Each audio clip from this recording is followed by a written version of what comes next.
नमस्कार Odisha welcome to बिंडा rabbit farm. आज किसी रैबिट विषय नुआ इनफॉरमेशन देवी चाषी भाई मान को। किसी चाषी भाई मान असुविधा होची रैबिट छुआ देला परे छुआ गुड़ाक मरी जाउची। जेमिति कि 4टा 6टा छुआ देउची तादु 2टा बंचुची बाकी सब मरि जाउची। यार मुख्य कारण हेउची सेमाने रैबिट मान को ठीक से केयर करू नथिबे नहले फार्म को सफा सुतरा ठीक से रखु नथिबे।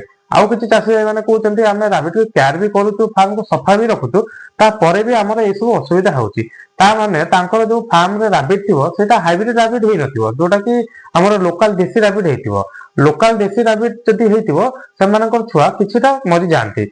आपण माने रैबिट फार्म करिया पूर्वरु प्रथम तो ब्रीड देखंतु आपण को जो कंपनी को प्रकार ब्रीड प्रोवाइड करूची प्रॉपर ट्रेनिंग नियंतु ता परे जाई करी आपण रैबिट फार्म स्टार्ट करंतो। आपण को जदि हरियाणा राजस्थान यूपी जाई कि ट्रेनिंग नबाऊ किछि असुविधा होची आपण माने राउरकेला रे पिंडा रैबिट फार्म रे ट्रेनिंग नहीं पारिबे। आपण माने को ब्रीड किनिबारे असुविधा हेउ किंबा आपण माने बिकिबा को चाहुचंती आपण बिक्री करि पार नथिनी जे कोनोसी भी असुविधा हेउ बिंडा रैबिट सहित आपण माने जडित हुंतु आपण मानकर सब असुविधा समाधान हेई परिबो।